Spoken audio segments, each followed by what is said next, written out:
Hola, ¿qué tal? En esta ocasión voy a hablar sobre el vídeo este que se ha hecho viral. Como me lo están pidiendo muchas veces, lo único que se me ocurre es hacer un análisis técnico sobre la situación. Pues tendremos que utilizar una manera de hablar más basada en hechos y no en interpretaciones como mentalismos o historias. Entonces, en este caso, el ejercicio se trata de definir las cosas y verlas por uno mismo y no inventarnos qué son. ¿Qué es lo principal que estamos viendo en los vídeos? Pues lo que estamos viendo son diferentes situaciones de conflicto y diferentes relaciones sociales. Entonces, como están ocurriendo muchas cosas a la vez, no quiere decir que sean la misma cosa. Entonces, cada cosa está separada. En este caso, cuando se habla de dominio, lo que se hace es que se engloba todo en la misma cosa.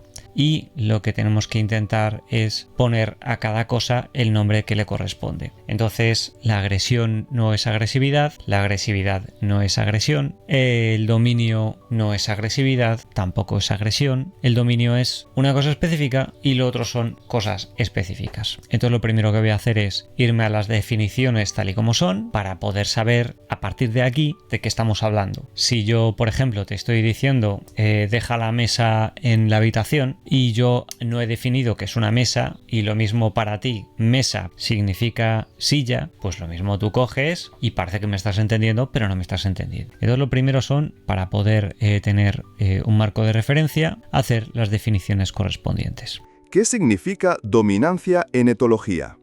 Si bien el modelo alfa ha sido desmentido, el concepto de dominancia sigue siendo útil para los científicos, pero se entiende de una manera más específica y menos dramática. Autores como Schenkel, Fox, Mech, Wilson, Bradshaw y Rooney han contribuido a esta comprensión. Es una relación asimétrica. No es una característica de un individuo, sino una forma en que dos individuos se relacionan. Uno tiene más acceso a recursos y recibe menos agresiones del otro. Se ve en la práctica. Se manifiesta en la forma en que acceden a la comida, un juguete o un lugar de descanso, y a través de posturas corporales, aunque en perros son menos evidentes que en lobos, salvo las de sumisión. No es absoluta, sino probable. No significa que siempre el dominante gane, sino que es el resultado más probable de una interacción. Se establece y mantiene. Generalmente se forma a través de interacciones agresivas, a menudo sutiles, y una vez establecida, se mantiene con señales de sumisión o deferencia para evitar conflictos mayores. Forma jerarquías. El conjunto de estas relaciones asimétricas en un grupo crea una jerarquía, que puede ser lineal, A domina a B, B a C, o no lineal, más compleja, como describió Edward O. Wilson. 3. La dominancia en perros domésticos.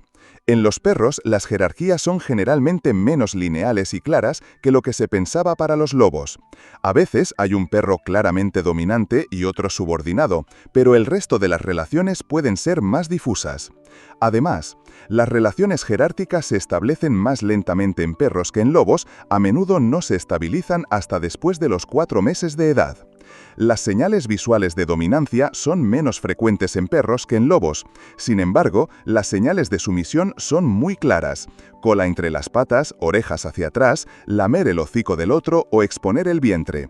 Estas son vistas como ritualizaciones de comportamientos infantiles. Entonces, la agresividad, que sería un comportamiento cuya función principal es, por medio de comunicación hostil, intimidante, que haga que otro animal ceda. Esto puede implicar que ante ese intento de cesión por medio de la intimidación, de esas señales amenazantes, si la comunicación no ha resultado, entonces es donde se puede recurrir a la agresión. Y es aquí donde nos diferenciamos entre agresividad y agresión. ¿Qué ocurre? Que la agresividad también puede conllevar agresión. El tema es que primero intenta hacer que ceda por medio de la intimidación y luego pasaría a la agresión. El historial del perro es muy importante para entender que el perro no es que tenga una aurea mágica o que tenga algo especial, que además esto está llevando a que haya gente ahora que está entrando en una especie de dinámica absurda donde quiere empezar a adoptar a este tipo de perros como si fuesen perros mágicos. O sea, está llegando esto a un momento de total locura. Simplemente lo que ha ocurrido es que en el historial del perro, tantas confrontaciones con sus hermanos, que en este caso, por lo que tengo entendido, que son sus principales competidores en este caso, y luego pues entre medias pues también han aparecido otros individuos con los que se ven obligados a convivir, que es aquí donde estaría también la parte del confinamiento o de la reclusión o de la vida cautiva. Los animales se ven obligados a compartir espacio con otros animales con los que no tendrían por qué estar cooperando. Entonces, esa imposibilidad de separación, como pasa en el caso de las cárceles, pues implica que puedan surgir relaciones más relacionadas con el abuso o con relaciones de dominio forzados por medio de la fuerza. Entonces hay que entender que el dominio suele surgir de manera natural desde la perspectiva familiar, donde los padres, que son los que proveen y los que protegen, pues van a tener una relación asimétrica precisamente por esa relación diferente entre el que cuida y el cuidado. El que es cuidado pues siempre está en la posición de subordinación porque no estaría aportando principalmente los recursos y por tanto hasta que no madure sexualmente, hasta que no se emancipe, no crearía su propia familia de manera natural y ahí es donde cogería el poder del grupo. En el caso de los lobos, las jerarquías además son mucho más estrictas, donde los padres son monógamos y por tanto hay una estructura más importante, que sería la del macho reproductor y la hembra reproductora. Y aquí nos podemos ir a otra mentira que se ha estado vertiendo en las redes, que es decir que David Mech se retractó de la existencia del dominio, y eso es mentira. En 1970, en su libro The Wolf, David Mech, con la publicación de ese libro, pues como eran estudios de lobos cautivos y ahí se hicieron esas observaciones sobre los lobos cautivos que mostraban esas relaciones piramidales, entonces David Mech pues lo que hizo es utilizar el alfabeto griego para definir esa categorización que es el equivalente a decir el 1, el 2, el 3, el 4, si utilizásemos una organización numérica. Entonces al final, una vez que publicó el libro, se dio cuenta de que la sistematología fallaba en el aspecto técnico porque la etología hablaría sobre el comportamiento natural de los animales, mientras que en este caso no hablaríamos de un comportamiento natural porque las condiciones no serían naturales porque estarían los animales cautivos. Entonces realmente ese es el concepto que quiso rectificar, pero como se puede comprobar en sus entrevistas ha dicho una y otra vez que él jamás renegó de la dominancia es visible, es un hecho científico, es una relación que sucede entre dos individuos en el que uno tendrá por esa relación más probabilidades de acceder a esos recursos que otro, que normalmente es el que los va a ceder. Entonces aquí adjunto el artículo donde lo desmiente y bueno, y como podemos ver en el vídeo que tiene en YouTube, si analizamos el vídeo veremos que en ningún momento dice que el dominio no exista. Lo que está diciendo es que se arrepintió de haber utilizado la terminología alfa, beta, etcétera para hablar de jerarquías piramidales, porque además eso influyó profundamente en el mundo del perro, cuando los perros encima pues tampoco son lobos. El término alfa no es realmente preciso al describir a la mayoría de los líderes de las manadas de lobos, porque el término implica que los lobos lucharon y compitieron fuertemente para llegar a la cima de la manada. En realidad, la forma en que llegan allí es simplemente apareándose con un miembro del sexo opuesto, produciendo una camada de crías que son el resto de la manada, y así se convierten en los líderes naturales, igual que una pareja de humanos que forma una familia. En lugar de usar el término alfa para un lobo, en lugar de decir macho alfa o hembra alfa, los científicos ahora tienden a llamar a esos lobos el macho reproductor y la hembra reproductora, o puedes llamarlos la loba madre y el lobo padre. Realmente no hay nada de malo en eso. Esos son términos mucho mejores y más precisos que el término alfa. De hecho, soy bastante culpable de que el término alfa se use con los lobos. Publiqué un libro en 1970 que ahora tiene más de 110.000 copias en circulación, y en él etiqueté al lobo superior de la manada como el alfa. Y lo hice porque en ese momento eso era todo lo que la ciencia sabía. Pero hemos aprendido mucho. Ese libro se publicó en 1970 y en los 35 años transcurridos desde entonces hemos aprendido muchísimo. Una de las cosas que hemos aprendido es que el término alfa es realmente incorrecto cuando se aplica a la mayoría de los líderes de manadas de lobos. Es apropiado usar el término alfa en una manada artificial, donde, ya sabes, podrías juntar muchos lobos de diferentes grupos, lobos no relacionados y cosas así. Entonces formarían un orden jerárquico o una jerarquía de dominancia. Y podrías llamar al animal superior, en ese momento, el alfa. Pero eso rara vez ocurre en la naturaleza, si es que ocurre alguna vez. Y entonces, ya sabes, ese sería un caso en el que podrías usarlo. Otro caso es cuando tienes lo que llamamos una manada compleja o una manada con múltiples reproductores. En Yellowstone, por ejemplo, ha habido algunas manadas que han tenido hasta 3 hembras reproductoras, y en ese caso puedes llamar a la hembra de mayor rango, que normalmente sería la madre, puedes llamar a ese animal la hembra alfa. Pero ya sabes, visto desde la perspectiva de las manadas de lobos en general en todo el mundo, eso rara vez ocurre. Una gran comunidad en el mundo canino hace referencia a tu artículo en 1999 como prueba de que en los perros no existe tal cosa como la dominancia, no existe liderazgo y que los perros no son animales de manada. ¿Es tu documento una prueba de alguna de esas cosas? Por supuesto que no, y esto es una tergiversación total que ha existido desde que publiqué este artículo en 1999, y no sé cuántas veces he tenido que abordarlo en conferencias y otros lugares, correos electrónicos, todo el tiempo. Varios entrenadores de perros me han consultado al respecto y es simplemente una tergiversación total de lo que dije. Quizás sepas que fue mi culpa por la forma en que dije las cosas, pero ciertamente no es lo que quería decir. ¿Existe el dominio dentro de una manada de lobos o alguna jerarquía? Si es así, ¿el dominio se presenta en forma de concursos de dominio o se puede asumir el dominio de forma similar a cómo un padre domina a sus crías? Sí, esa es exactamente la forma correcta de verlo, como un humano sobre un niño. No como necesariamente, ya sabes, depende de la familia, obviamente, pero en la mayoría de las familias no necesariamente los encajonan o los tiran por el suelo o algo así, simplemente dicen no hagas eso. Otra forma de verlo es, como en muchas manadas de lobos, la manada está formada por más de solo 2 adultos y sus cachorros más recientes. Probablemente también haya cachorros de un año en la manada. Estos serían los cachorros del año anterior.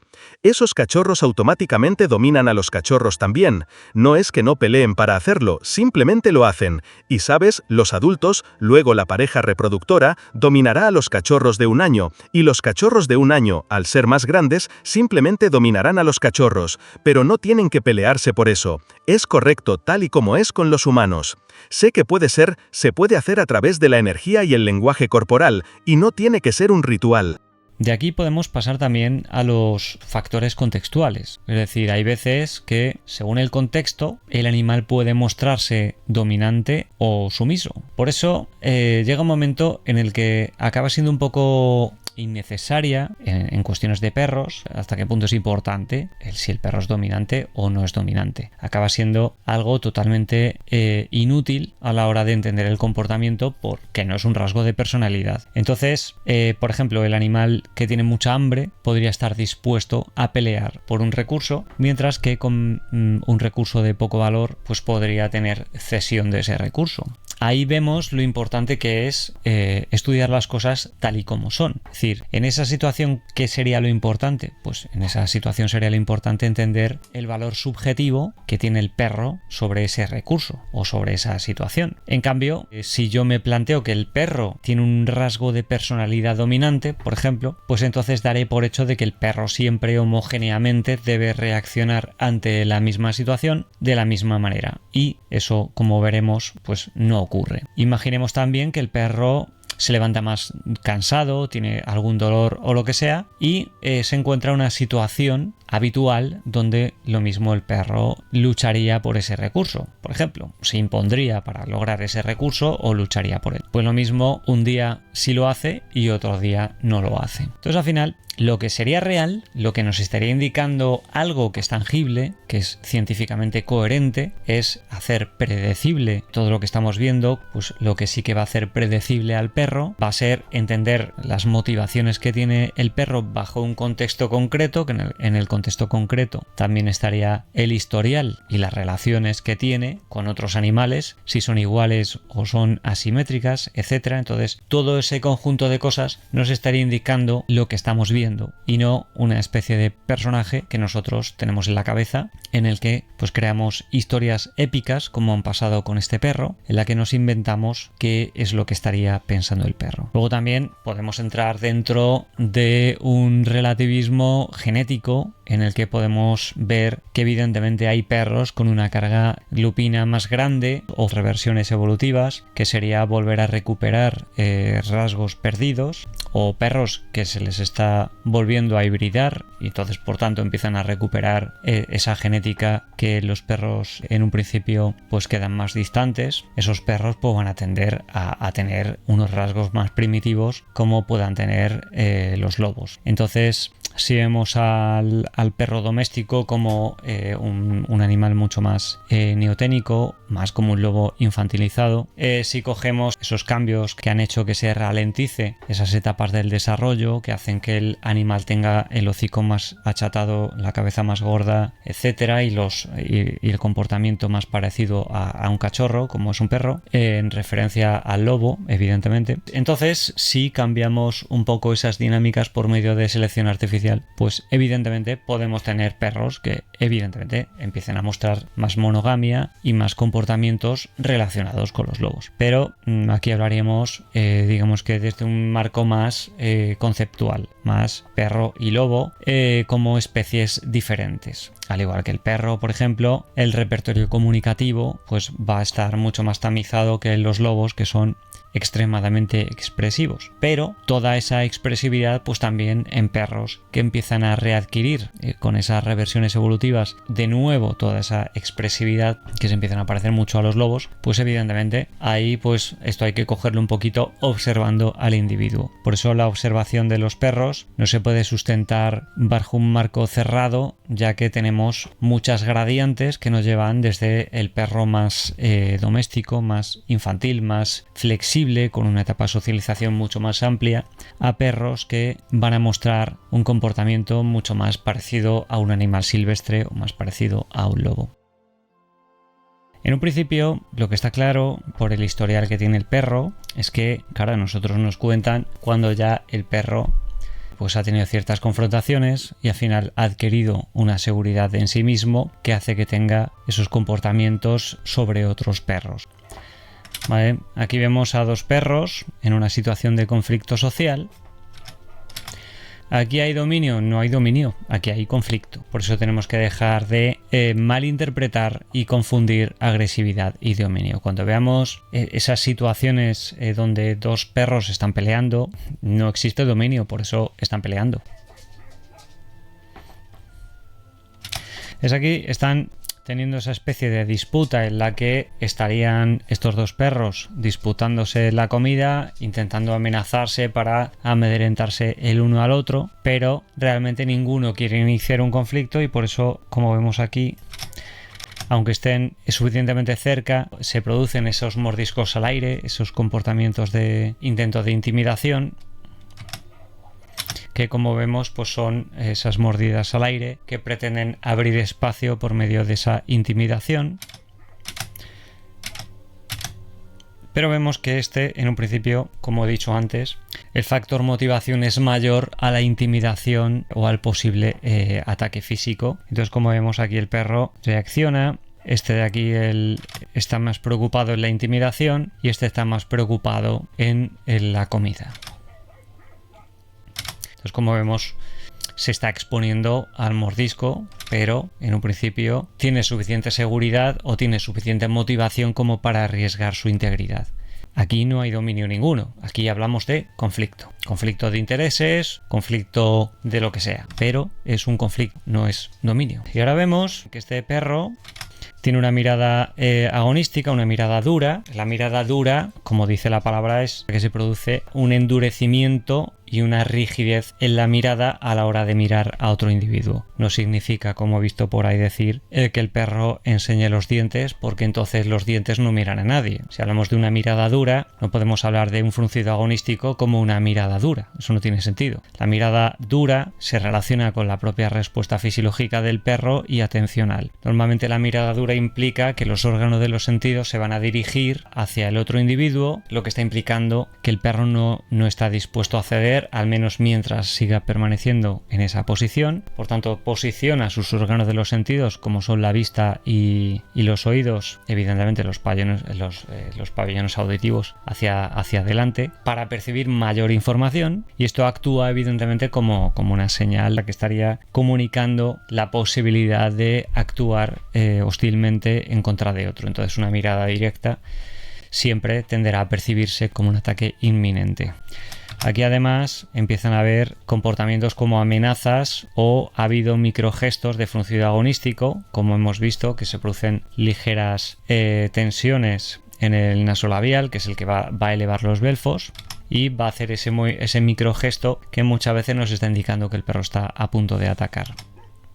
Aquí lo que vemos es que el perro, con la mera intimidación física de esa especie de amenaza más sutil, intenta hacer que estos dos cedan, pero estos dos pues ahora mismo están motivados por la comida, y al final recurre a una señal más explícita que provoca una respuesta defensiva que ayuda a que los perros se aparten, y por medio del apartarles, pues entonces el animal aprovecha y reclama el recurso. Aquí vemos que lo que la gente está interpretando que con la vista vale, como aquí podemos comprobar, los ojos han cambiado, y esto quiere decir que el nasolabial está activado, porque el fruncido agonístico también va a modificar el gesto de los ojos. Ya ha perdido esa especie de gesto relajado, más abierto, como podemos ver en los otros perros, sino que se vuelve más duro, como si el perro estuviese enfadado, porque estamos viendo que los belfos están ligeramente tensos, porque evidentemente aquí ya la comunicación está siendo mucho más explícita. Esto quiere decir, si somos técnicos, que aquí no hay dominio. No hay dominio simplemente porque hay amenazas. Es una situación donde el perro no está logrando que otros cedan. Esto sería intimidación. Entonces, este responde a la intimidación con amenazas defensivas, por eso el perro no muestra amenazas que pretendan competir por el recurso, sino que vemos que se echa para atrás, pero también está expresando que está dispuesto a atacar si es atacado.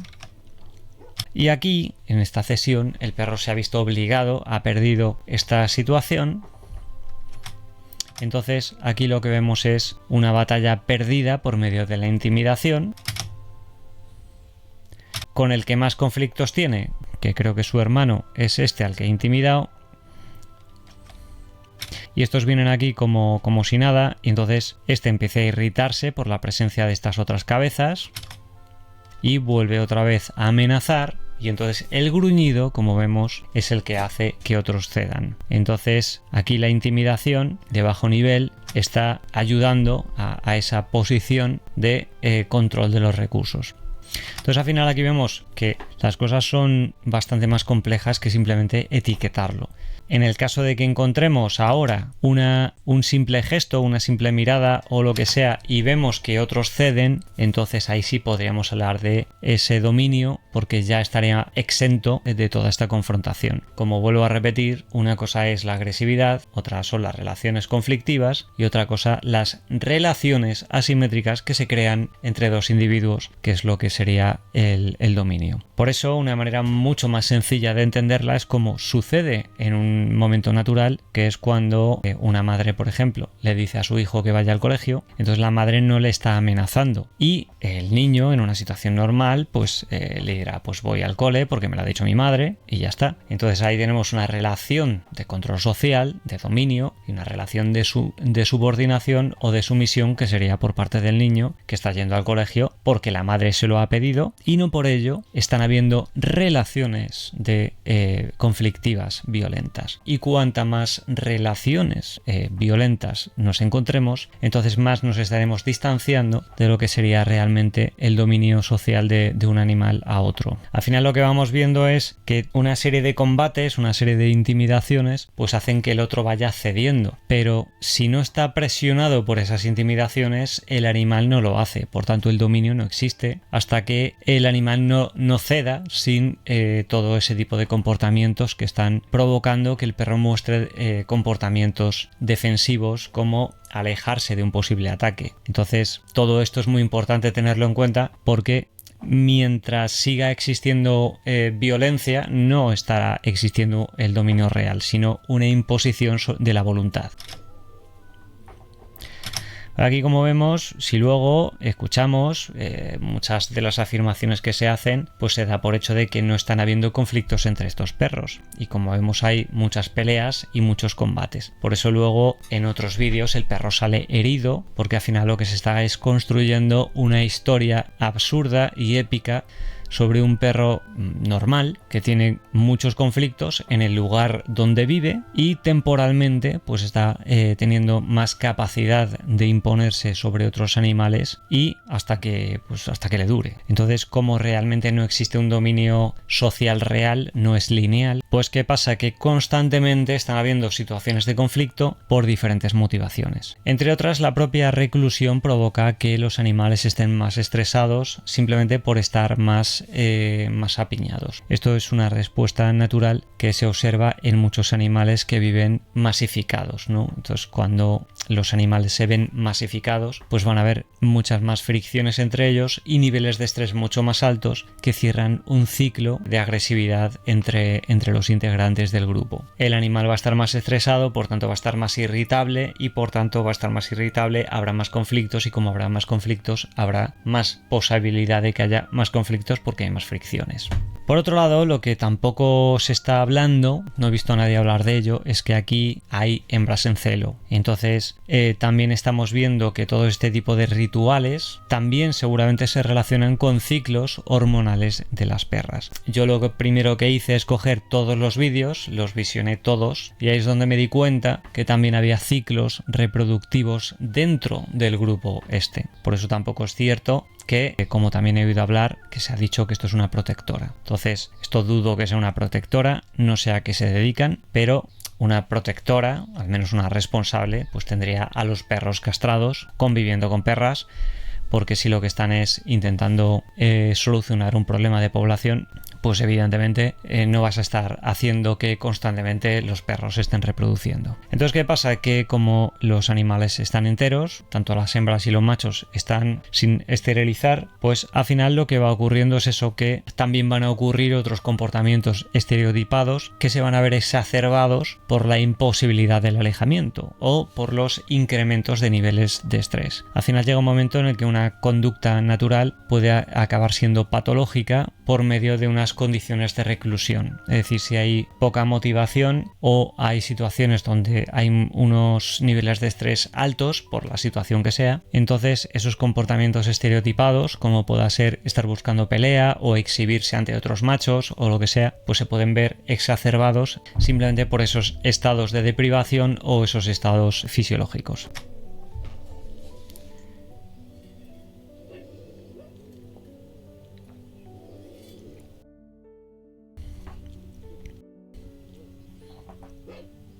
En teoría, estos son hermanos. Entonces alguien está diciendo que el valor de esta raza va a subir un mogollón. Se está diciendo que se pueden comprar estos perros que tienen esa especie de aura por unos precios exorbitados o no sé qué historias vi por ahí. Que lo mismo es una chorrada o lo mismo es cierto, no lo sé, pero viendo cómo funciona el mundo, pues ya me creo cualquier cosa. Y aquí, pues si nos pensamos un poco en esto, pues diremos, bueno, pero es que este es el hermano, que es el que estaría cediendo, y este tiene los mismos genes. Entonces Entonces, qué cosa más absurda estarse planteando este tipo de cuestiones, ¿no? Pero vamos, que en cualquier caso, en un recinto donde haya este tipo de situaciones, pues de vez en cuando nos podremos encontrar con un perro que se comporta de una manera muy ritualizada, como le pasa a este perro, y nos podremos encontrar situaciones similares en otros centros, como he podido ver. Entonces, este perro simplemente se ha hecho viral, pero esto que está ocurriendo no es más que una situación que se ha visto muy claramente, y eso es lo que le ha llamado mucho la atención a la gente, ¿no? Que se ha podido ver muy claramente en un vídeo específico que luego veremos, que sería el vídeo viral, porque una vez que está todo este conjunto de situaciones que estamos viendo ahora, todo este tipo de situaciones que han creado un historial entre los perros, pues al final se crea un poquito esa cesión más rápida después de tanto historial de combates, donde los animales ya dicen, mira, este es el que si le discutes un poco te ataca, y entonces enseguida consigue ese control social sobre esos otros perros,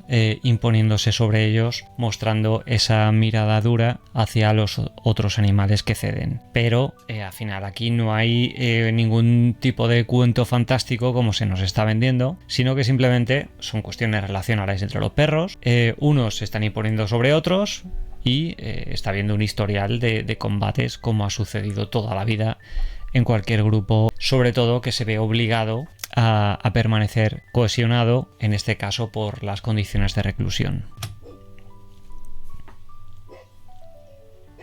Aquí vemos el comportamiento defensivo. O sea, esto quiere decir que el perro no quiere pelear, pero está dispuesto a defenderse si se sobrepasan ciertos umbrales.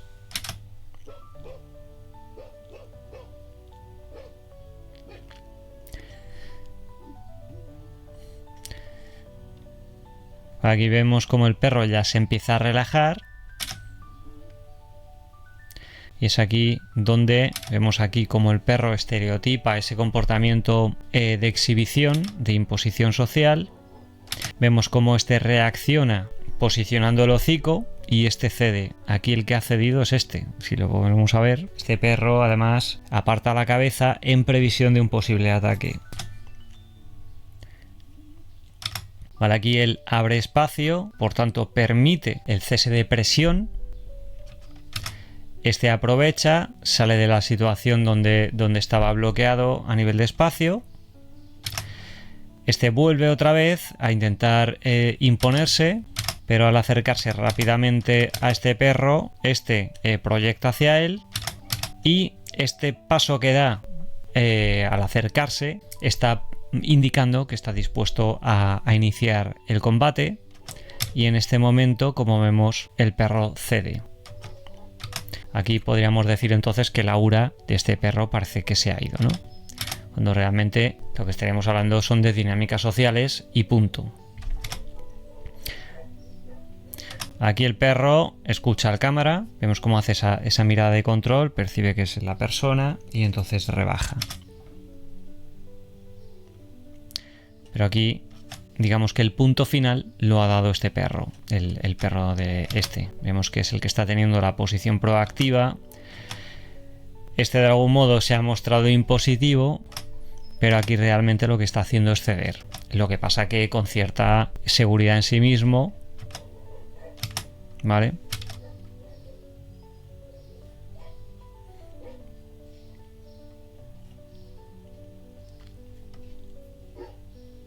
Y aquí vemos, pues eso, pues muestra diferentes momentos de la etapa del perro este, del Charles, que supongo que es ese que estaba ahí. Vale, aquí vemos cómo llegan a la adolescencia, y aquí vemos siempre que los dos implicados en los conflictos son estos dos perros, o sea que son hermanos que están constantemente en situaciones de conflicto. Aquí vemos que el comportamiento más intenso es por parte del perro oscuro, y este aquí se está mostrando más tímido, y seguramente por este historial de situaciones en las que él pues se mostraba más tranquilo y más amistoso, y el otro más impositivo, pues al final se creó una especie de refuerzos por medio de una serie de combates que al final llevaron pues a que el animal al final se convirtiese en mucho más seguro de sí mismo. ¿Vale? Aquí es interesante cómo aquí empieza a amenazar, y descarga la tensión en el otro, o simplemente le irrita que se acerque este. Vemos aquí este gesto es muy interesante porque podría ser un reclamo de ese espacio compartido con el otro y el que no admitiría el integrar a este otro en esta situación. Vale, aquí por lo que se ve es la primera vez que el perro blanco se inicia en un conflicto con el otro. Aquí vemos la tendencia del otro perro, como ya estamos viendo, como hemos visto en el vídeo anterior, como ya este perro muestra constantemente mucha tendencia a imponerse sobre otros perros. Entonces es probable que el historial entre este y este pues hayan forjado mucho la personalidad del perro blanco este. ¿Ves? Aquí este perro sí está mostrando una cesión completa porque simplemente no está actuando, está cediendo, no quiere pelear. Entonces le vemos con la cara relajada, vemos los labios relajados. Esto es una posición de cesión. Entonces aquí el perro está utilizando a este perro probablemente para una demostración de estatus. Esto es, a decir, un comportamiento más sumiso. ¿Vale? O sea, hay el pico de estrés con el lametón y los parpadeos suaves, las orejitas para atrás y el comportamiento inseguro, los pestañeos. Aquí tenemos la posición premotora de inseguridad, el perro no tiene muy claro si reaccionar o no, y ahí vemos ya cómo posiciona la pata despacito, siguiendo avanzando. Y aquí vemos igual otra posición premotora de esta situación de conflicto que está indicando pues que el perro está a punto de atacar o que está algo inseguro. Entonces aquí quizás la situación de conflicto ha hecho que en este perro pues emerja este comportamiento de reaccionar ante la agresividad de este perro, porque aquí, si hablásemos de un mediador social, el mediador social normalmente está más centrado en romper una situación de conflicto, pero aquí parece que se integra un ritual completo. Por eso la teoría del mediador social no me suena demasiado bien en el aspecto en el que veo que el perro integra demasiado un combate, mientras que un mediador social está más interesado simplemente en que se rompa ese conflicto y en que no se convierta en algo personal. Y en este caso vemos que cada vez que el perro se encuentra al otro iniciando conflictos, parece más que mediador social, lo que estaría es como si ese tipo de estímulos le provocasen una respuesta innata que iniciase comportamientos estereotipados. En este caso, probablemente, por lo que cuenta el autor, si no me equivoco, pues que fue la primera vez que ocurrió eso. Pero lo que digo, esto viene probablemente por una cuestión también hormonal y por una cuestión también experiencial.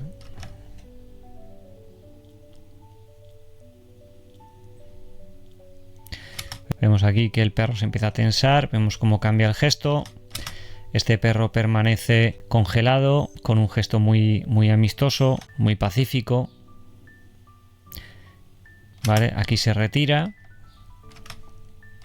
Lo hace despacito, algo que ayuda como señal de apaciguamiento a inhibir la agresión entre estos. Luego aquí vemos a este ejemplar que muestra esa ingenuidad, esa predisposición tan pacífica que parece el típico retriever, súper pacífico y súper amistosete, y como él está con este insecto, con este escarabajillo que se ha encontrado, y entonces aparece aquí el perro este, y esto sería un poco un comportamiento un poco de abuso, ¿no? Es decir, encuentro a este que es más débil o que no me va a responder y le quito el recurso.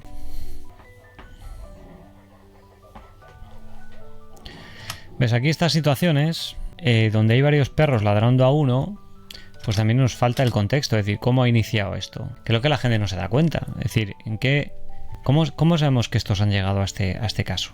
Pues lo mismo, este perro le ha hecho algo a este o este le ha hecho algo a este minutos antes, empiezan a tener un historial de experiencias y empiezan a tener cierta irritación entre ellos y empiezan a mostrar estas amenazas.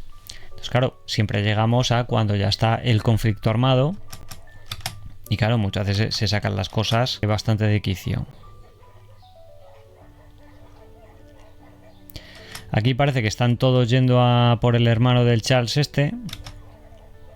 Entonces al final podemos concluir un poquito como que parece que hay varios grupos donde estarían más estos hermanos, que sería este y el otro.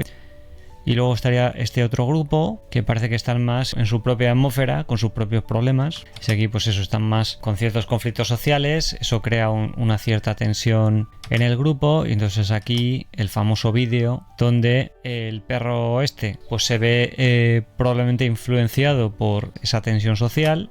Aquí, como vemos, la mira directamente y cuando ve que se dirige hacia ella con esa mirada tan directa, pues el perro se asusta y se aparta, ¿vale? En una posición defensiva.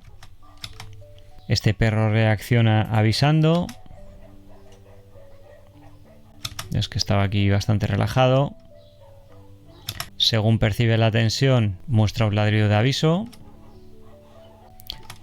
Vale, vemos cómo se tensa. Este viene muy seguro directamente al de siempre, que aquí pues parece que toda esta seguridad y esa línea recta la percibe como que va a ser atacado. Y aquí entra en un tipo de agresión defensiva. Pero esto en sí mismo no es sumisión. Esto es miedo o agresión defensiva. Vale, vemos aquí una amenaza y una dentellada al aire. Vemos la sacada de lengua, que se relaciona también con situaciones de conflicto mucho más cercanas a la agresión. Y ahí es donde podemos decir que una vez que el perro cede, deja de mostrar amenazas, entonces ahí, que en ese caso no hemos visto qué sucede, pero ahí sí podríamos concluir que las amenazas han logrado intimidar lo suficiente como para que el otro perro ceda. Entonces ahí podríamos hablar de esa situación. Y aquí vemos cómo se desmonta un poquito todo el chiringuito, diciendo que este perro lo ha conseguido todo con un aura y por medio de decir las cosas y con esa capacidad de influencia simplemente con una especie de comportamiento pacífico, ¿vale? Entonces esto es el historial de los perros, o sea, esto es lo que ha sucedido antes. Situaciones como estas probablemente han sucedido a diario. Como vemos, las peleas son muy encarnizadas. Aquí el perro, como tiene que lograr intimidar al otro, pues las peleas se vuelven mucho más intensas y por tanto la gesticulación y todo esto pues es diferente a la que hemos visto cuando el perro ya tiene un historial y una seguridad en sí mismo que hace que los otros perros estén cediendo en situaciones puntuales y para cosas puntuales. Aquí vemos lo mismo, el perro más o menos está en una posición defensiva, pero no está cediendo como tal.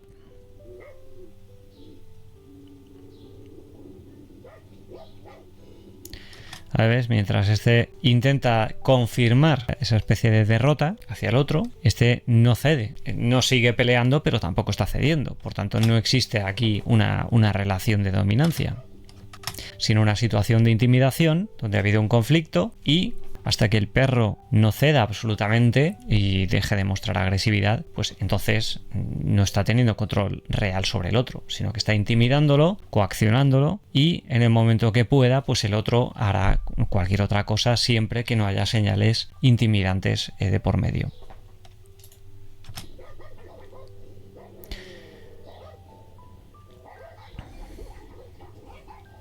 Aquí vemos cómo empiezan a haber dinámicas más de combate, donde pues a veces uno se posiciona arriba del otro. Aquí vemos el por qué los perros, el por qué posicionan la pata sobre otro. Por ejemplo, en una situación donde un perro se acerca a otro y le pone la pata encima. Lo normal es que sea una secuencia previa, del mismo modo que poner la cabeza o el cuello encima del cuello del otro perro de la cabeza, porque luego esto serviría, como estamos viendo aquí, para seguir escalando en el cuerpo del otro, haciendo la monta, que serviría para posicionar al otro perro abrazándole como un objetivo más fácil para morderle desde arriba. Esto también ayuda evidentemente a bloquearle físicamente y que sea más fácil manipular al otro perro. Vemos aquí cómo se produce ese empuje, que ayuda en el momento en el que el perro empuja lo suficiente, a luego subes las patas y ya puedes estar en la posición de monta que te ayudaría a lograr el ataque hacia arriba. Y aquí vemos cómo el inicio de movimiento vuelve a actuar potenciando la agresión, y aquí ya vemos lo que estaba comentando antes, que es la consumación de la conducta de monta ya con las dos patas sobre la cruz del otro perro, que sirve, pues como estamos viendo aquí, para tener mayor facilidad a la hora de atacarle. Es una especie de tener una posición ganada. Pero lo que tenemos que tener claro es que esto no es solo una posición o sea, que la lucha no solo depende de una posición, como estamos viendo aquí, sino depende de muchas posiciones. Por ejemplo, antes hemos visto la posición defensiva, que es cuando el perro está patas arriba. Que muchas veces nos planteamos que porque el perro esté patas arriba es porque el perro ya ha perdido, y no, simplemente es otra manera de pelear. O sea, puede ser que haya perdido también, pero habría que leer el contexto completo.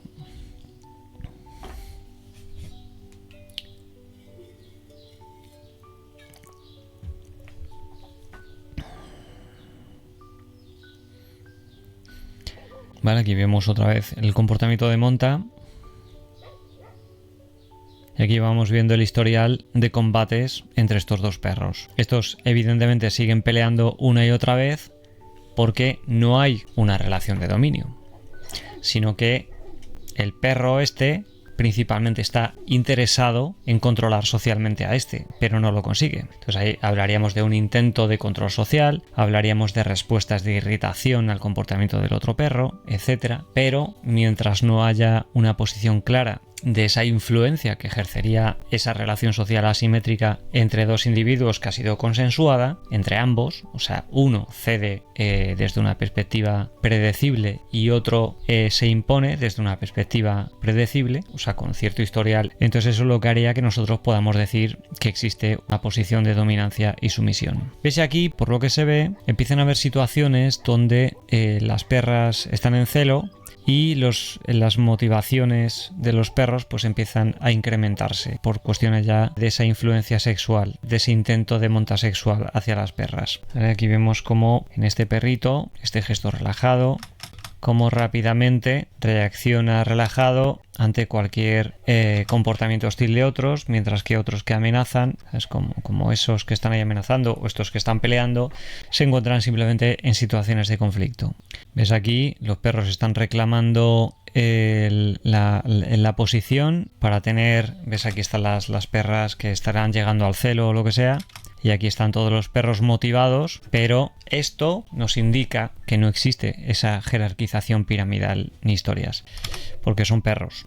Están aquí, digamos que, evitando a pero como no hay un control social real, pues lo que nos estaríamos encontrando es que otro animal podría ceder, pero en el momento en el que se descuide, pues evidentemente van a pues montarán a la perra. Por tanto, esa posición supuestamente alfa no sería respetada. En cambio, no podríamos decir lo mismo de los lobos. De los lobos, pues al estar bien estructurados, se respetaría por una especie también de respuesta fisiológica llamada castración social, que es como las relaciones entre los lobos hacen que los niveles hormonales fluctúen, favoreciendo que solamente lo que es el macho reproductor pues se reproduzca, inhibiendo la sexualidad en los otros. Y lo mismo pasa también con las hembras, que también se produce una especie de castración social. Pero en cambio aquí, cuando vemos a diferentes perros detrás de una perra, vemos esa especie de trenecito, y los más motivados a pelear por la perra pues serán los que están un poquito en ese grupo de conflicto, pero cuando desaparece ese perro que estaría intentando acceder a la hembra, pues ya llegarán los otros y aprovecharán la situación. Por eso muchas veces cuando lo mismo están dos perros peleando que estaban en un conflicto de este tipo, y lo mismo aparece un tercero que no tenía nada que ver, ni ha peleado ni nada, y monta la perra mientras los otros están peleando. Vemos aquí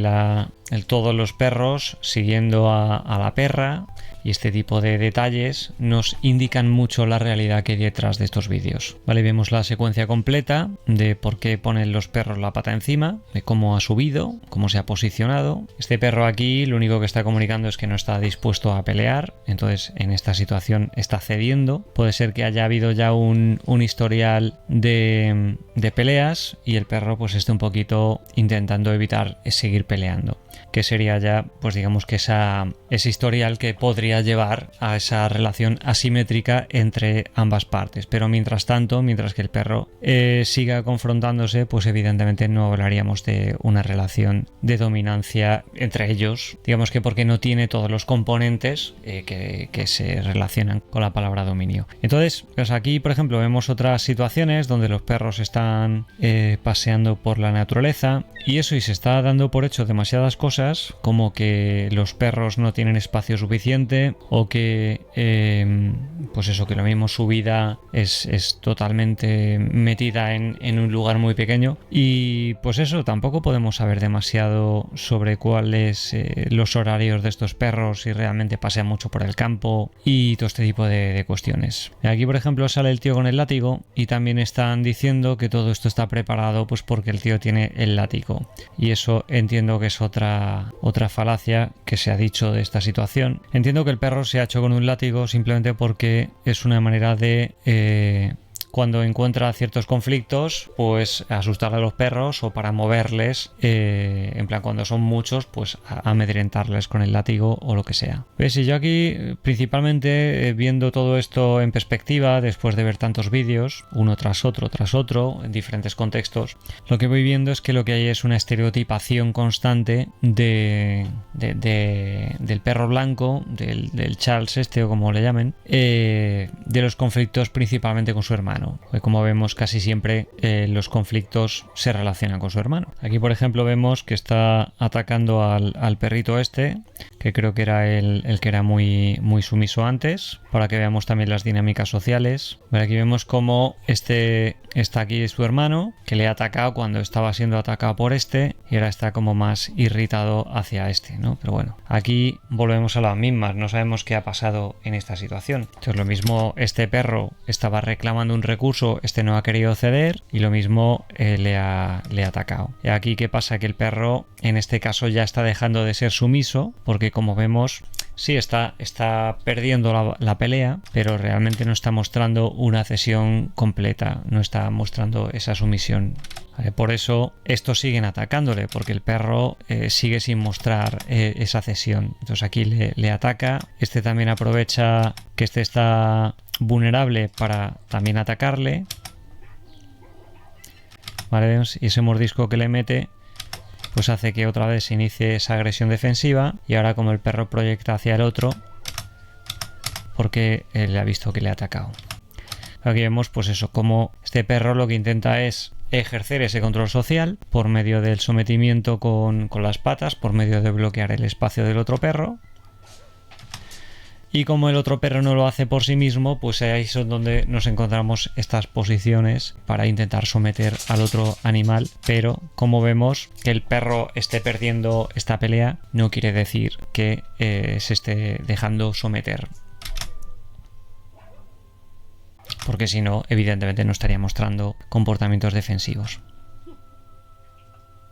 Aquí media el dueño, rompe la secuencia y pues abre espacio para dejar de ser atacado.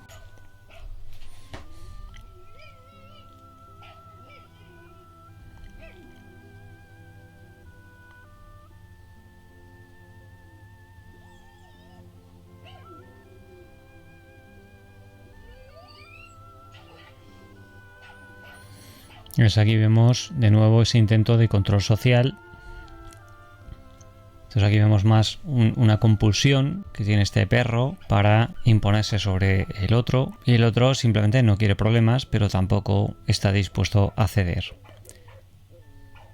Eso es muy diferente a dar por hecho que uno es dominante sobre el otro. Vale, aquí vemos un poco lo mismo. Puede estar interesado en imponerse sobre pero estar respondiendo. Puede tener miedo, puede ser defensivo, lo que uno quiera, puede perder, pero aquí no hay dominio porque el perro no está mostrando subordinación. Entonces tenemos que dejar de confundir perros que no quieren problemas con perros que se subordinan. Esto es similar a si alguien vas por la calle y te dice que hagas lo que quiera y te empieza a te empieza a atacar para que hagas lo que quiera, pero por mucho que tú pierdas y por mucha violencia que utilice contra ti, si tú no obedeces, pues evidentemente no hay ningún tipo de jerarquía sobre ti, sino una intimidación puntual de alguien que estaba en la calle y te ha atacado. En cambio, si tienes un jefe con el que tienes esa relación asimétrica, porque tenéis ese acuerdo consensuado de que tú haces algo y él te ofrece algo, pues entonces la cosa cambia, porque ahí no habría ningún tipo de violencia. Ahora bien, si tu jefe no te paga y te obliga a trabajar, pues podrían empezar a aparecer conflictos violentos, porque entonces ya estaríamos hablando de estar obligando. Es aquí, volvemos a lo de antes, todas estas personas que están diciendo que este perro simplemente con una mirada ha logrado el control social de otros perros, cuando vamos viendo el historial en el que constantemente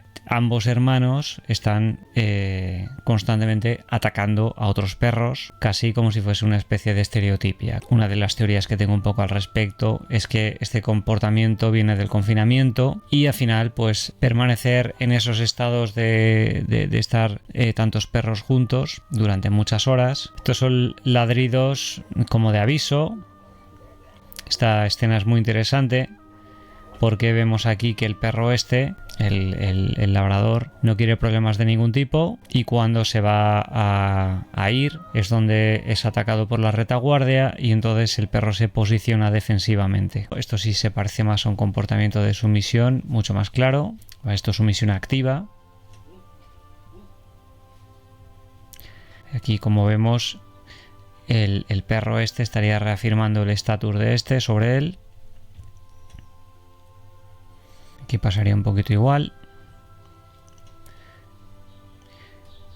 Entonces aquí sí nos encontraríamos ya establecidas ciertas relaciones de dominio sobre otros perros, porque vemos la carencia de violencia para provocar un cambio de comportamiento en los otros. Pero aquí de nuevo el perro al principio se muestra más sumiso cuando llega, ¿vale? Pero esto puede ser perfectamente una rápida posición defensiva, porque el perro viene muy seguro hacia él. Esto pues eso es más una respuesta de miedo, aunque ahí podríamos atisbar pues evidentemente más control social, aunque evidentemente el comportamiento, la secuencia no está completa. Es aquí de nuevo constantemente estamos viendo las escenas en las que el perro parece que compulsivamente pues está atacando a otros perros. En esta situación aquí sí vemos un comportamiento dominante.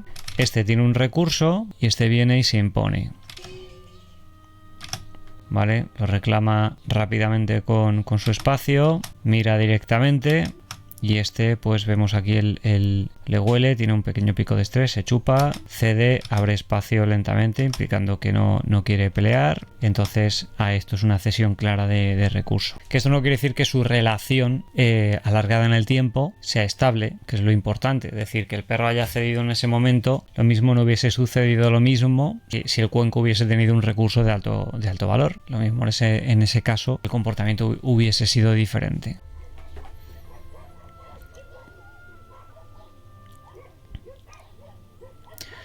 Vale, y vemos que están acosando al perro inseguro, al perrito marrón quizás sea un perro que ha venido nuevo, o quizás sea uno de los cachorros que está en crecimiento y le están metiendo un poco de caña, ¿vale? Y aquí está el Charles que ve como está en conflicto con el otro, que creo que es el hermano otra vez, y aprovecha la situación y le ataca. Ahí volvemos a lo mismo. ¿Hasta qué punto podemos llamar eso mediación? En el momento en el que sabemos el historial de estos perros. En mediación, algunos vídeos ya habré enseñado sobre mediación social, implicarían que el que ataca es una posición neutra. Por eso es un mediador. No es el que está metido en el conflicto, sino el que rompe un conflicto, metiéndose en el conflicto, pero sin ser parte del conflicto. Pero en este caso, el perro se encuentra llevándolo a lo personal. Entonces, ¿hasta qué punto podríamos llamar a eso mediación? Porque digamos que las características del comportamiento no parece que coincidan con lo que podría llamarse mediación social. Aquí parece una relación de abuso en la que está defensivo y agobiado, se van las comisuras hacia atrás con los dientes hacia adelante. Vemos aquí la posición defensiva de los cuartos traseros con la colilla para adentro. Entonces aquí vemos que probablemente está de nuevo intentando someter a igualmente sigue sin mostrar esa sumisión. Entonces se defiende. Entonces, claro, que este muestre un comportamiento defensivo no quiere decir que sea un comportamiento sumiso. Lo que quiere decir es que no quiere pelear, que no es lo mismo. Pero si se le va a forzar de alguna manera, pues está mostrando su predisposición a la defensa.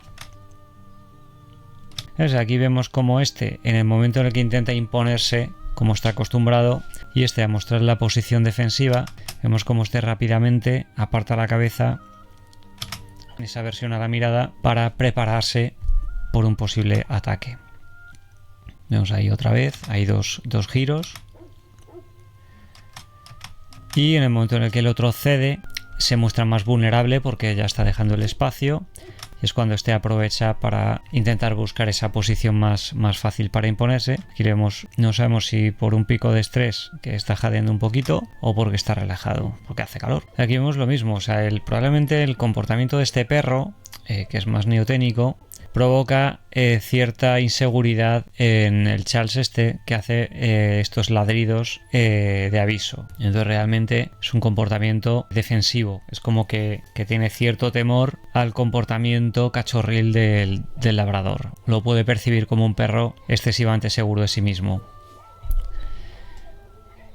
Y aquí vemos pues es un comportamiento totalmente abusivo. Entonces aquí quizás el hecho de que el perro esté sin la capacidad, sin la posibilidad de girar la cabeza hacia el otro sitio, no logra esa señal inhibitoria de la agresión por cuestiones de espacio, que eso pasa mucho en perros, y al final, a pesar de que no parece que esté haciendo nada, otro perro al moverse ha desencadenado la secuencia o ha sido la imposibilidad de que este perro pueda acceder por cuestiones de espacio. Entonces aquí, pues, claro, este perro también se empieza a asustar, empieza a chillar.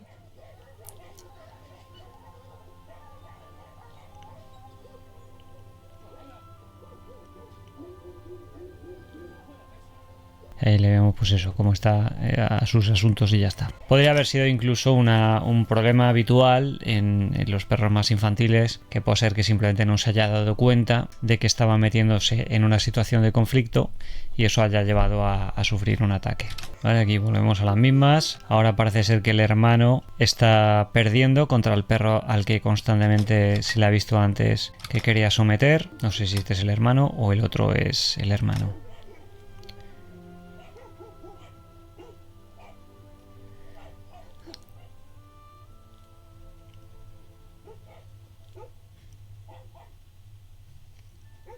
Vale, aquí vemos el vídeo que es el perro perdiendo combates con su hermano cuando era más jovencito. Vale, vemos que siempre es el mismo perro. Vale, vemos ahí como este es un poco el historial que han puesto aquí, un poquito de combates con otros perros. Al final, evidentemente, pues un perro que está peleando constantemente, pues acaba siendo una situación en la que pues se estereotipa mucho todos los comportamientos que no paran de repetirse. Aquí es el historial, pues eso. Se ve que ni aura ni leches, sino que simplemente, pues eso, ha habido un historial desde que era pequeño en el que, pues por medio de una serie de combates, al final, pues se ha ritualizado mucho todo esto, se ha estereotipado mucho estos comportamientos que no paran de repetirse por las situaciones de reclusión en las que al final pues estos perros pues acaban teniendo este historial donde pues unas veces ganan y al final van adquiriendo cierta seguridad en sí mismo y empiezan a ver que por medio de ese historial les funciona mostrar ese tipo de miradas que hacen que el otro perro, por ejemplo, ceda o cosas de este tipo. Pero esto más bien, pues eso, es un historial de conflictos con otros perros y que en situaciones donde los perros hayan cedido, pues sí podríamos definirlo como algo que tenga que ver con eso, pero si no tiene las características que implica el dominio, pues no podríamos hablar del dominio. Entonces aquí, pues eso, lo que vamos viendo constantemente, pues aquí como el perro muestra un comportamiento muy de descarga.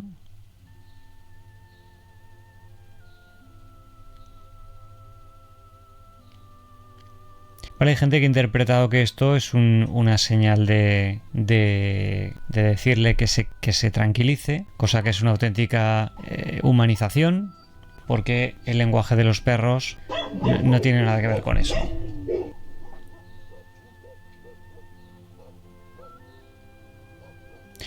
Vemos ha cedido, el otro le ha provocado y esto inicia también en que tiene todo ese historial, esa especie de vuelta otra vez a iniciar este ritual de combate con el hermano. Se empiezan a posicionar, ¿vale? Y al final no continúa ascendiendo en la secuencia de agresión en la que empezaría a ponerle la pata, como hemos dicho antes.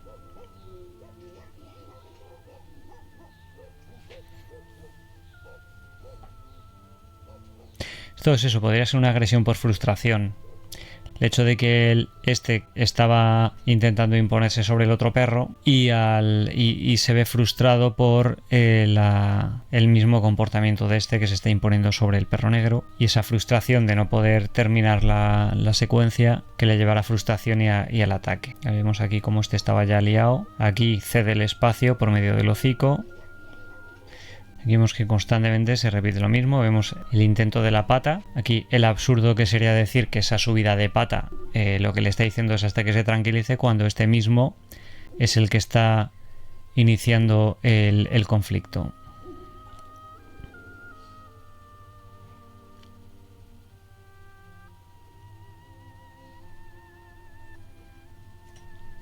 Entonces aquí vemos esos microgestos que producen con esos gruñidos y esos microgestos de fruncido agonístico. Esos comportamientos de exhibición de un lado para el otro. Cómo va cediendo el espacio. Pero igualmente son como conflictos no resueltos, porque en esta situación este perro no llega a ser sumiso. Entonces el conflicto es constante. Es aquí como intenta ahora subir con la otra pata. Es como posiciona, como he dicho antes, el cuello para posicionarse sobre la cruz. No permite que escale, y de este modo evita el intento de agresión. Vemos aquí cómo rompe la posición en T. Aquí pues eso, como al final los vídeos los ponen a trozos y es muy complicado luego leer las interacciones sociales completas.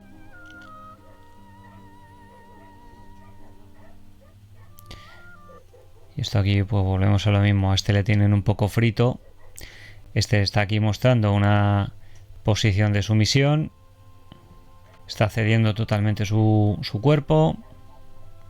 Y esto pues inhibe la agresividad de este. Pero esto al final, lejos de ser épico, no acaba de ser una situación donde pues acaba teniendo al otro animalillo pues constantemente asustado. Pero aquí sí vemos esa relación entre ambos. O puede ser que el perro, ahora que se le está viendo, quizás este perro está siendo muy cachorril con el Charles y aquí puede ser que le haya puesto patas arriba, en plan como el típico perro que se está mostrando muy intrusivo, muy molesto, y al final acaba siendo sometido o atacado con un tipo de agresión inhibida típico de los adultos hacia los cachorros. Porque aquí, como vemos, él ya se marcha, pero este sigue insistentemente detrás, y eso podría ser también un factor irritante.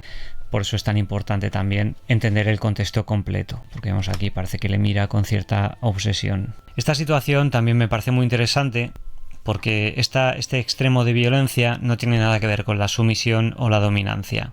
Esto se relaciona con que hay dos hembras en competencia, y cuando las hembras entran en competitividad pues tienden a buscar la matanza de la otra perra. Por eso aquí, si se permite que esto continúe, la perra esta acabará muriendo. Entonces las relaciones entre hembras es diferente, estarían fuera de lo que serían este tipo de cuestiones. Entonces la hembra puede entrar de una manera mucho más fácil en una situación de sumisión, como vemos cuando llega el Charles cuando ve que está la perra intentando matar a la otra, y como ves aquí llega y la somete. Pero claro, tenemos que tener en cuenta que a los machos no les interesa que se maten a las hembras. Pero, por otro lado, desde una perspectiva biológica, los machos no buscarán matarse en líneas generales, sino estructurarse. Si, por ejemplo, tenemos muchas hembras, tendríamos muchas bocas que alimentar. Por tanto, cuantas más hembras haya, más fácil es que empiecen a aparecer hembras que quieran matarse entre sí. Al fin y al cabo son más cuerpos que pueden parir y por tanto más bocas en el futuro que podrían necesitar ser alimentadas. Mientras que por otro lado, los machos, al estructurarse socialmente, pues más hembras, pues implicaría más capacidad de que sus genes pues queden traspasados. Y por otro lado, seguirse relacionando con otros machos, pues también implicaría que el grupo pues también tenga cierta fortaleza. Por tanto, las estrategias sexuales evolutivas entre machos y hembras son diferentes. Por eso vamos a ver que las peleas de los machos, por ejemplo aquí la estamos viendo, son constantes y muy rituales, mientras que las de las hembras suelen ser más circunstanciales y buscando la muerte de la otra perra. Y vuelvo a repetir que si hay agresividad, si hay amedrentamiento, si hay violencia, no hay dominio. Por lo tanto, debemos dejar de llamar a los perros que están teniendo conflictos sociales, que se están poniendo patas arriba o no se están poniendo patas arriba, como dominantes o no dominantes, porque lo que estamos viendo es un conflicto. Y el conflicto es el que podría conducir a corto o largo plazo a una rendición y un posible control sobre otro animal. Pero eso no podemos saberlo sin el historial completo. Por eso, si vemos los últimos vídeos del tal Charles del perro famoso, el perro constantemente está peleando. Si estuviese este perro, si estuviese ya en una situación real de control social, ¿por qué tiene que seguir peleando? Tenemos que dejar de pensar que si un animal pone patas arriba a otro es dominante, del mismo modo que en un combate entre dos personas que por ejemplo de la UFC que están peleando, que haya ganado o perdido un combate no quiere decir que sea un macho dominante, sino que es un humano que ha competido con otro y ha ganado ese combate, que es diferente. Y luego, ya a partir de que haya ganado el combate, pues podría tener otros privilegios sociales esa persona y ganar más estatus. Pero recordemos que el estatus y el dominio son cosas diferentes, o el estatus y la jerarquía y el dominio son cosas diferentes, como lo son la agresividad, la violencia, el dominio, el estatus y etcétera. O sea que cada uno tiene su celda y tenemos que recalcar una y otra vez que el dominio, esa capacidad de controlar e influir a otros, implica la no utilización de la violencia, una estructura concreta y una relación. Entonces, si pensamos que es una relación, no puede ser compatible con decir que el dominio implica violencia, sino que el dominio implica una relación. Luego podemos decir que habrá figuras dominantes, habrá animales dominantes que constantemente pueden estar ritualizando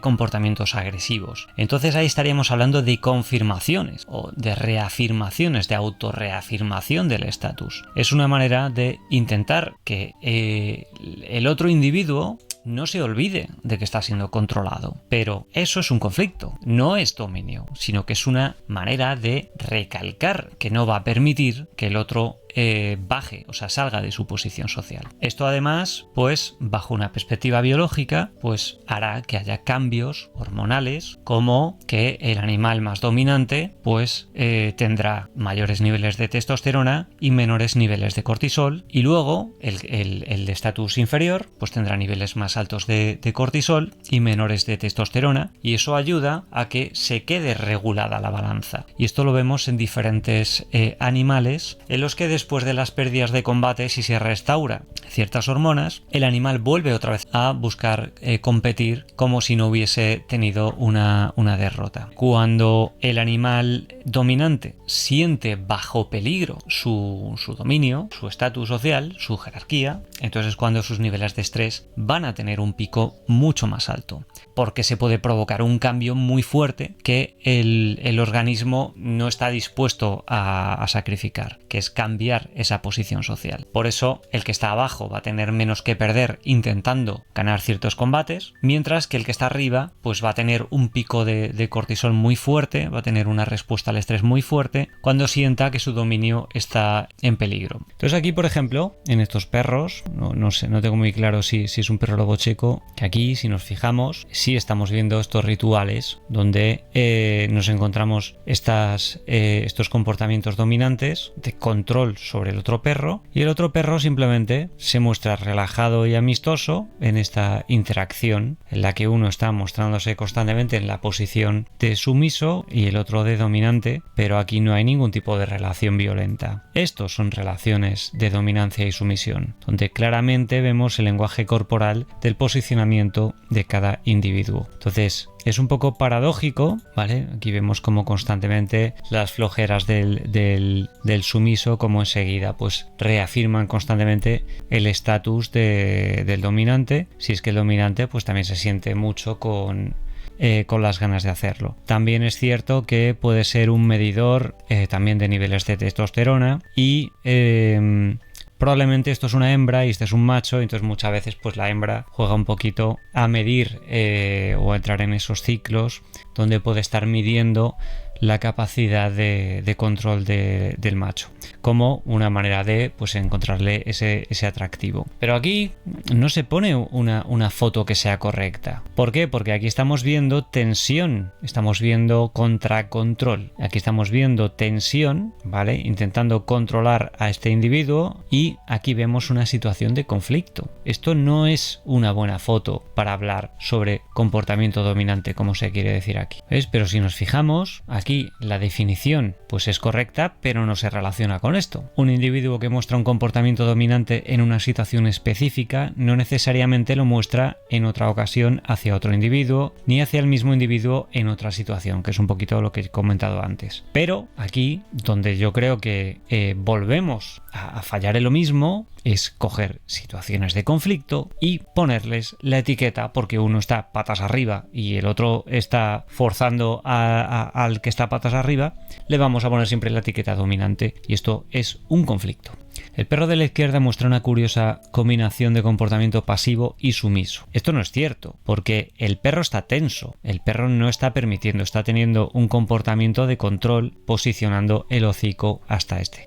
Por tanto, aquí no hay un comportamiento pasivo. No al menos en este fotograma. No sé si luego el perro, si en el siguiente fotograma, porque aquí estamos hablando de este fotograma concreto, pero aquí no hay ningún tipo de sumisión. Aquí lo que hay en todo caso es que el animal se siente abordado y se pone en una posición defensiva. Esto es una posición defensiva, pero no es defensiva pasiva. Esto es defensiva activa, y lo estamos viendo en la proactividad con la lucha de patas traseras. Entonces, defensa activa implicaría no hacer nada y que las cosas se solucionen, por ejemplo congelarse, pero cuando estamos en defensa activa, el animal dentro de la pasividad en la que nos está moviendo sí se estaría defendiendo. En este caso no estaría siendo proactivo a la hora de acercarse a otro, sino que estaría defendiendo la zona en la que está posicionado. Eso sería técnicamente una posición activa defensiva. En este caso, este es el que se está acercando, entonces esto sería una posición ofensiva, y en este caso pues tendríamos una defensa activa. Entonces, todo este tipo de cosas al final lo que voy viendo es que crean muchísima confusión. Por eso hay que grabarse en la cabeza el concepto de si hay dominio, no hay violencia.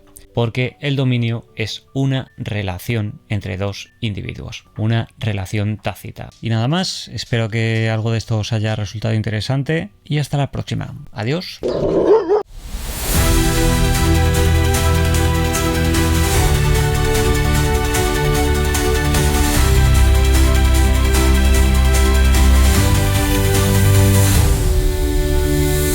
Perro tiene problemas de comportamiento, puedes concertar cita previa en el correo etologiacanina eduardorodriguez@gmail.com.